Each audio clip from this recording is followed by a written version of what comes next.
जंग में कूद रहा फ्रांस, पहले भी कहा था और अब क्लियर हो गया है।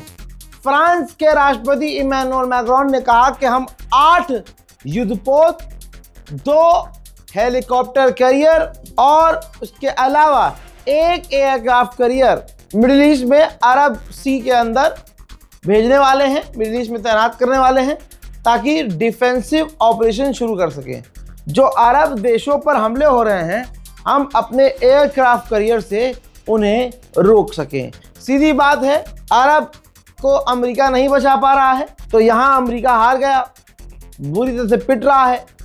तो अब यहाँ पर फ्रांस हीरो बनने के लिए जंग में कूद रहा है और ये जंग वर्ल्ड वॉर की तरफ बहुत करीब जा चुकी है। We're also setting up, as we speak, a purely defensive mission. This is a support mission, the purpose of which is to work with other European and indeed non-European states.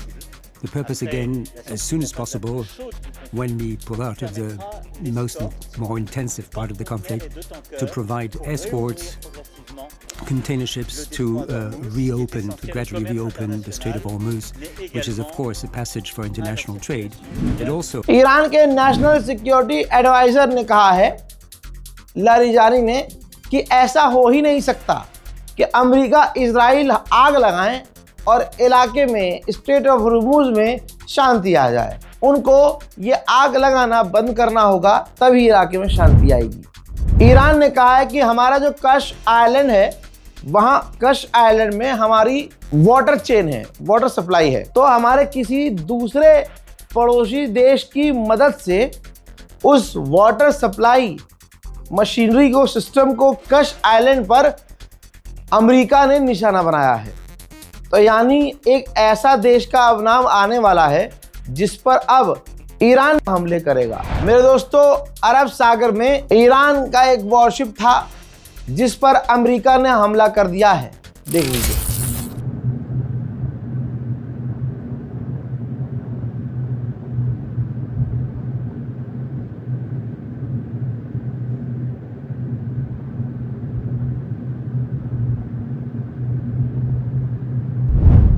UAE ने ऐलान किया है कि हमारे 2 सैनिक helicopter crash में मारे गए हैं। वो हेलीकॉप्टर क्रैश ईरान के हमलों में हुआ, कैसे हुआ इसकी जानकारी अभी नहीं है। कतर ने ऐलान किया है कि हमने 17 बैलिस्टिक मिसाइल्स ईरान की इंटरसेप्ट की है। उधर यूक्रेन भी जंग में कूद गया है। यूक्रेन ने आधिकारिक तौर पर बताया है कि 11 अलग अलग देशों ने हमसे मिडिल ईस्ट से मदद मांगी कि आप हमारी ईरान के ड्रोन को रोकने में मदद कीजिए, लिहाजा हमने अपने एक्सपर्ट मिडिल ईस्ट में भेज दिए हैं। फ्रांस के पास बहुत सारे ऑयल रिजर्व हैं, तो इमैनुअल मैक्रोन ने कहा कि हम जो हमारा ऑयल रिजर्व है उसमें से 20 से 30 ऑयल रिजर्व का इस्तेमाल शुरू करेंगे। वहीं कुवैत ने कहा है कि इराक की ज़मीन का इस्तेमाल करके, बगदाद की ज़मीन का इस्तेमाल करके हम पर यानी कुवैत पर हमले हुए हैं। हजरत, अमेरिका शुरू से हर चीज़ में झूठ बोलता आया है, एक बार फिर से अमेरिका झूठ बोल रहा है। उसने कहा कि हमारा patriot air defence system fail नहीं हुआ, ना हमारे कोई लोग घायल हुए ऐसी घटना में। अमेरिका और जो दूसरे साथी हैं रूस झूठ बोल रहे हैं। लेकिन ये रहा वो वीडियो जिसके अंदर साफ देखा जा रहा है कि अमेरिका का पैट्रियट एयर डिफेंस सिस्टम पूरी तरह से फेल हुआ है और उसका इंटरसेप्टर करीब में ही जाकर सिविलियंस के इलाके में गिरा है, जिसमें बताया जा रहा है 13 लोग घायल भी हैं। लेकिन बहरैन की इस वीडियो को छुपा रहा है अमेरिका और झूठ बोल रहा है कि हमारा patriot air defence system fail नहीं हुआ। आखिर के 10 दिनों में इजराइल के अंदर 50 कार्गो जहाज उतरे हैं हथियार लेकर। ईरान के अंदर सिविलियंस को बिल्कुल गाजा की तरह निशाना बना रहा है इजराइल और अमेरिका। अब आपके सामने मंजर है, तेहरान के अंदर ईरान और अमेरिका ने मिलकर एक एम्बुलेंस को फिर से निशाना बनाया। उधर डोनाल्ड ट्रंप पलट गया है। डोनाल्ड ट्रंप ने बिल्कुल बयान बदल दिया है और डोनाल्ड ट्रंप पर भरोसा मत करना दोस्तों। ट्रंप ने कहा कि मैं ज़मीनी ऑपरेशन ईरान में नहीं करने वाला और जो नया सुप्रीम लीडर बना है मैं उससे खुश नहीं हूं। और अब मेरा आगे प्लान क्या होगा नहीं बताऊंगा। ट्रंप ने कहा है कि हमने ईरान की पूरी नेवी को तबाह कर दिया है, थोड़ी सी हिम्मत दिखाएं टैंकर और उस इलाके को क्रॉस करें। अब जो ईरान की ताकत है, पूरी ताकत लॉन्चर्स वॉन्चर्स सब लेके सिर्फ 20% है, तो टैंकर हिम्मत दिखाएं और इलाका क्रॉस कर लें। वहीं ईरान ने आधिकारिक तौर पर कहा है कि अमेरिका सिर्फ और सिर्फ इजराइल को बचा रहा है, अरब को नुकसान पहुंच रहा है, अरब से उसका कोई लेना देना नहीं है और अरब को नुकसान पहुंच भी रहा है। अमेरिका को सिर्फ और सिर्फ इजराइल की ही पड़ी है। हजरत मोहतरम, उधर सऊदी अरब में 7वां अमेरिकी फौजी मारा गया है। ईरान के जनरल कमांडर की माने तो वो कह रहे हैं कि इस जंग की हम 10 साल से तैयारी कर रहे थे। ईरान के विदेश मंत्री ने कहा कि जंग को 9 दिन हो चुके हैं, तेल के दाम डबल हो चुके हैं, अमेरिका हमारे न्यूक्लियर फैसिलिटी, ऑयल फैसिलिटी और सिविलियंस फैसिलिटी को निशाना बनाने वाला है और बना रहा है। लेकिन हम भी ऐलान कर देते हैं कि अमेरिका और इजराइल के लिए, दुश्मन के लिए आने वाले समय में और सरप्राइज आने वाले हैं और हम जंग के लिए तैयार हैं। तेल अवीव के अंदर, इजराइल के अंदर आले यहूद भागना ऐतिहासिक तौर से शुरू कर चुकी है। जैसे बाप दादाओं ने किया वैसे आले यहूद आज कर रहे हैं। इजराइल के international airport Ben Gurion airport पर लाखों लोगों का मजमा है और भाई यहूदी लोग इजराइल छोड़कर भाग रहे हैं। यकीन नहीं आ रहा तो देख लीजिए।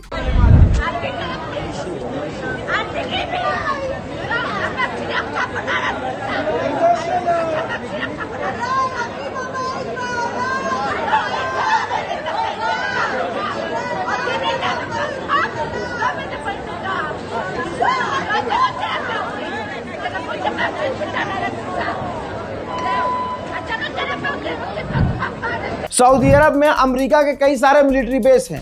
खबर यह है कि उनमें से अमेरिका अपना एक अमेरिकी मिलिट्री बेस सऊदी अरब में खाली करवा रहा है। ईरान ने खुर्रम शहर 4 मिसाइल दागी थी और ये मिसाइल दागने से पहले अमेरिका 11 मरतबा कह चुका है कि हमने उनके लॉन्चर्स तबाह कर दिए हैं।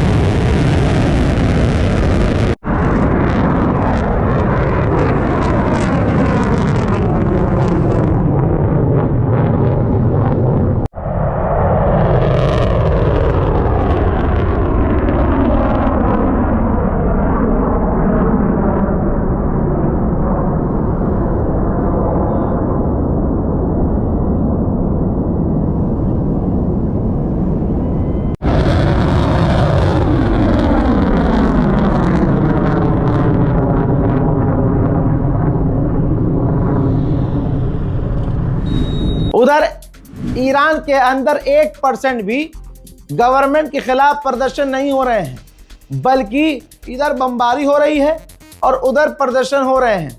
ईरान के समर्थन में हो रहे हैं।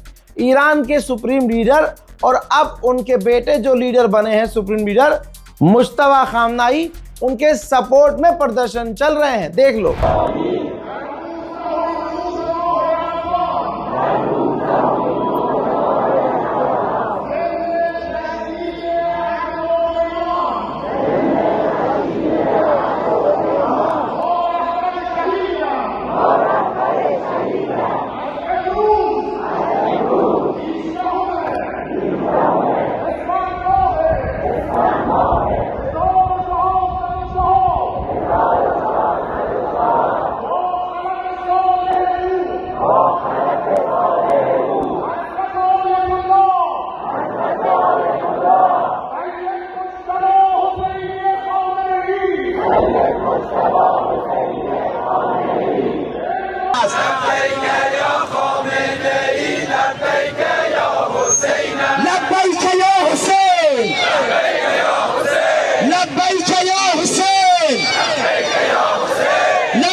अजरबैजान को ईरान ने क्लियर कर दिया है और हो सकता है कि अजरबैजान ने कुछ चीज़ें खुद पता कर ली हों।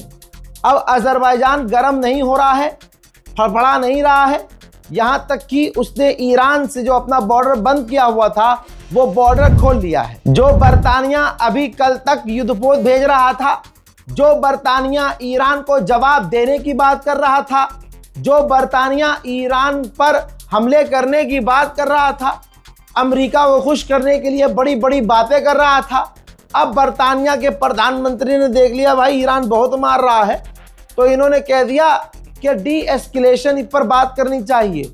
ब्रिटेन के प्रधानमंत्री ने कहा कि जंग खत्म करने के लिए, तनाव खत्म करने के लिए हमें बात करनी चाहिए। उधर अमेरिका के राष्ट्रपति गुलाबी जानवर, गुलाबी सुअर डोनाल्ड ट्रंप ने 3 दिन पहले कहा था कि हमने ईरान के मिसाइल्स लॉन्चर तबाह कर दिए हैं, उसकी मिसाइल कैपेबिलिटी तबाह हो चुकी है, अब वो हार रहा है, उसके पास कुछ नहीं है, लॉन्च मिसाइल कर नहीं पा रहा है।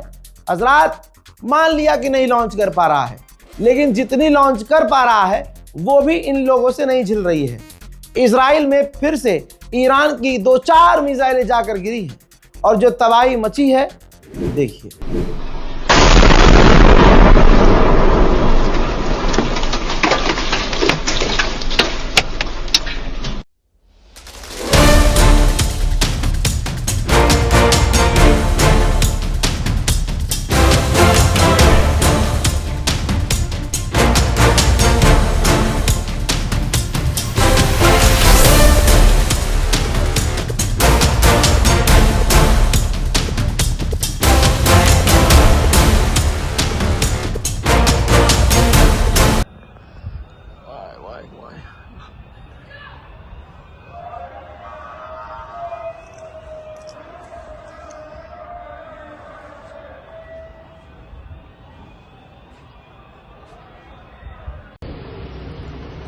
נפילה ברמלה, בלי אזעקה, בלי כלום. הייתה נפילה.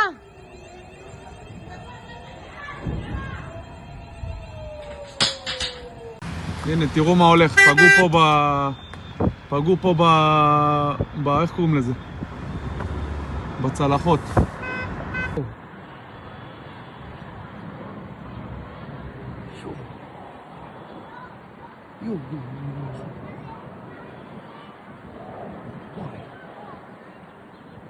המטוס עושה פה שינוי כיוון. וואי כמה. הנה עוד אחד. תראה כמה. הייתה נפילה.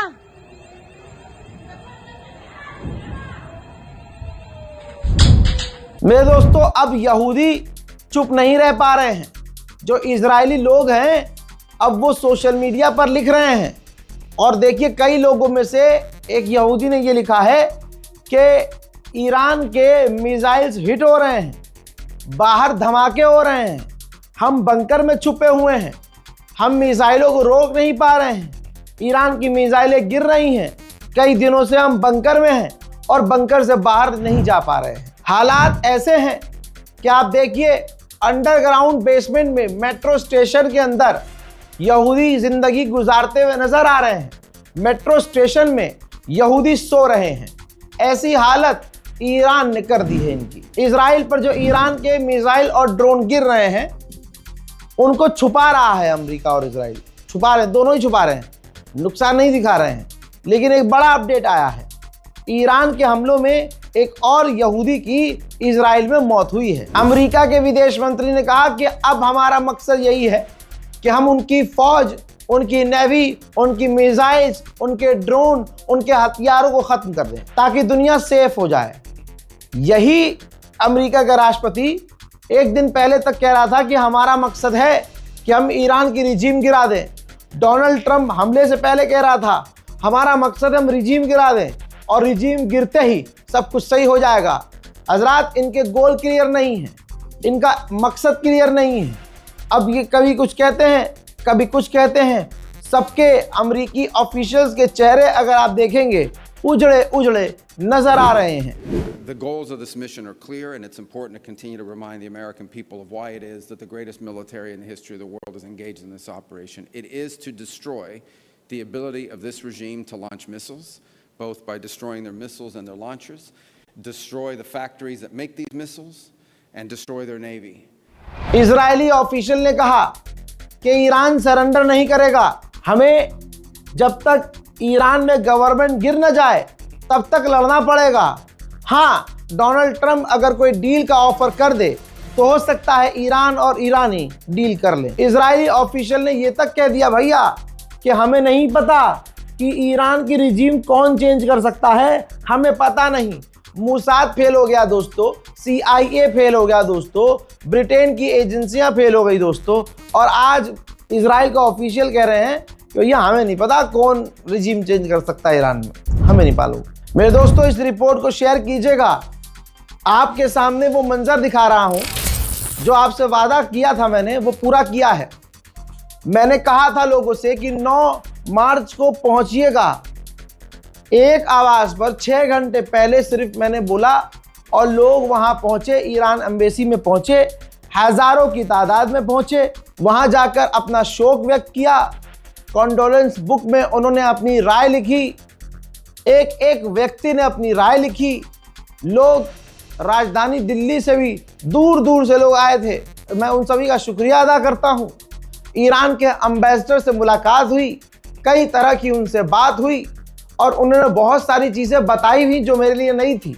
एम्बेसडर से मिलना बिना अपॉइंटमेंट के यह आसान नहीं होता, लेकिन यह आप लोगों की मोहब्बत की ताकत है कि अगले को सोचना पड़ गया कि ऐसा कौन आया है जिसके एक बार कहने पर हजारों की तादाद में लोग वहां पहुंचे। मोहतरम हजरात, आप सभी का मैं जिंदगी भर अगर शुक्रिया अदा करूं तो मैं वो पूरा नहीं कर पाऊंगा।